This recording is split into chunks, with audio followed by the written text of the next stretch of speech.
Liz Johnson, bronze medalist from the pool. How are you feeling today?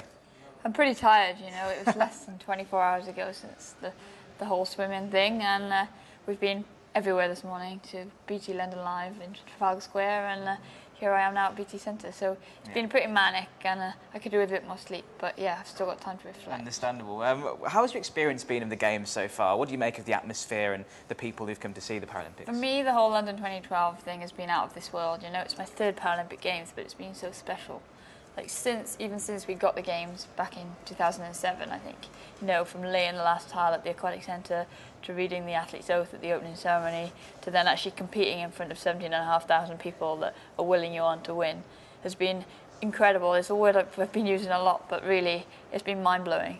And you mentioned about the oath taking, reading that out. What was that like? You only found out a few days before, didn't you? Reading the oath was an incredible honour, and not many people get to do that. So I'm so honoured that the Paralympics GB told me, and I got the opportunity to represent all of my athletes, and it just added another thing to what's been an absolute exceptional experience.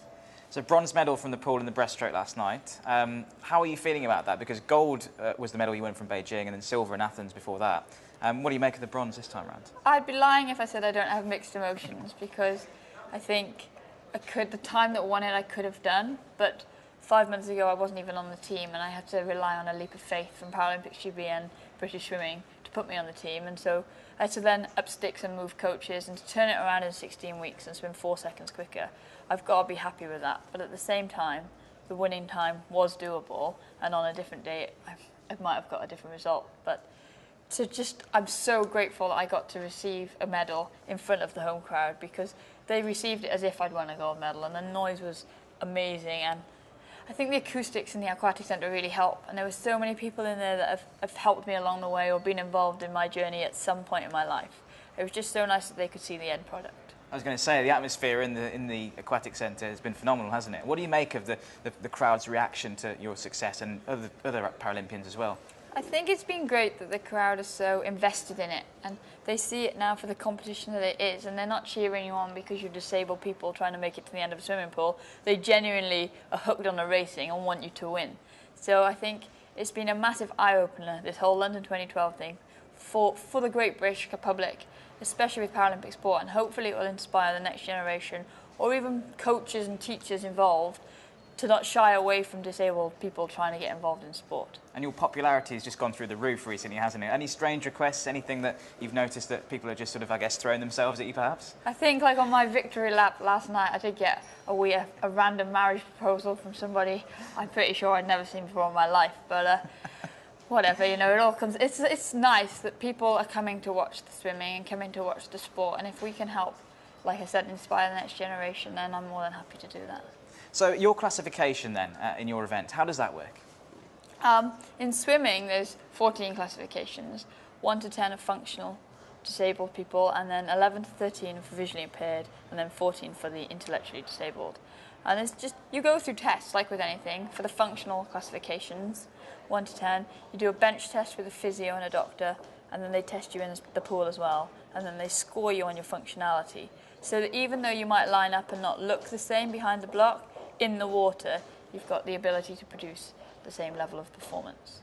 And the preparation that you've endured in the run-up to these games, the months ahead, how has that been, and how has it sort of transpired to how it is, I guess, the success that you've achieved now? It's been a very eventful 4 years. You know, like after Beijing, I had to get my head around a lot with my mum passing away and with winning a gold medal.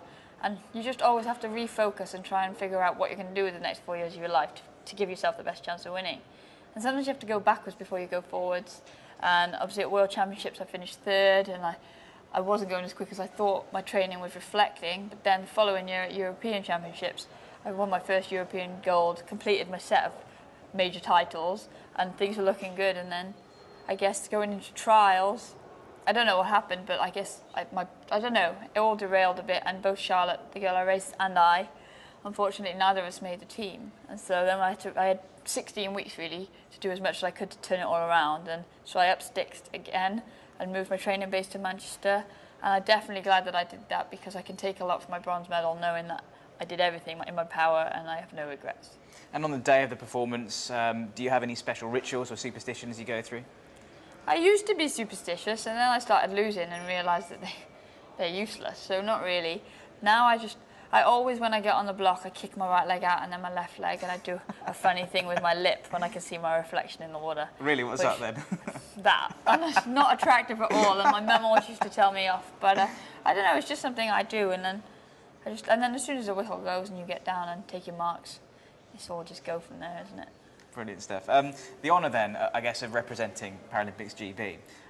Do you think that you feel a bit of pressure from the nation on your shoulders with that? No, I think the interest and the support that we've received has just been an absolute privilege, and it's just added to the whole experience and actually motivated everybody more. And whether it's been, you know, people working within BT or within all your sponsors or people at Paralympics GB or just general public that you meet that say good luck and I hope you do well, I think that just adds to the whole experience. And I feel that whether people have medalled or not at these games, it's almost been like an education, and we've done our bit to hopefully move that Paralympic movement on a little bit more. What do we make of the success then of our athletes in the pool? Ellie Simmons, Jonathan Fox, Jessica Jane Applegate. What do we think of our achievements? We've got an incredible team, you know. It's mixed of youth and experience, first-time Paralympians, people have been to 5 or even 6 Paralympic Games, and I think that's really helped. We've been really calm. But British Swimming and UK Sport and the lottery funding have been investing in this for a very long time. It hasn't happened overnight, and it's down to a lot of hard work from the athletes, but also from the backroom staff. You know, it's not by chance this has happened. And okay, we've got 44 people on the team, and people that maybe they took a gamble on and they didn't think we'd get medals have actually delivered the goods and picked up minor medals. And I think the future's bright for Paralympic swimming. And any celebrations from yourself then going forward, and what are your plans, I guess, for the future as well? Well, we won't start celebrating until the complete swimming programme is finished, because it's not really fair on everybody. And we're a team, so we'll wait till Saturday. But yeah, everybody lets their hair down a bit because it is a 4-year commitment and it does kind of rule your life. So I'll enjoy the next couple of months, and then I'll reassess what I'm going to do and where I'm going to base myself for the next charge.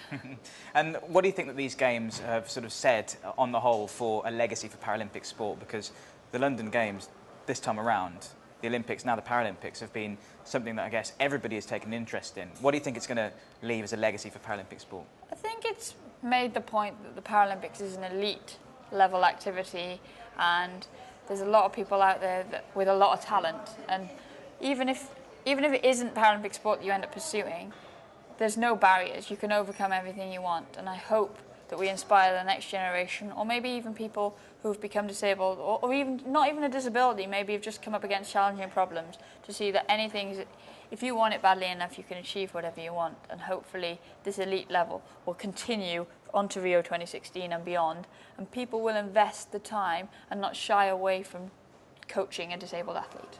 And you've been at BT London Live. What have you made from the reception of the fans there? It's incredible. BT London Live, I was lucky enough, I went down during the Olympics and now to experience it during the Paralympics as well.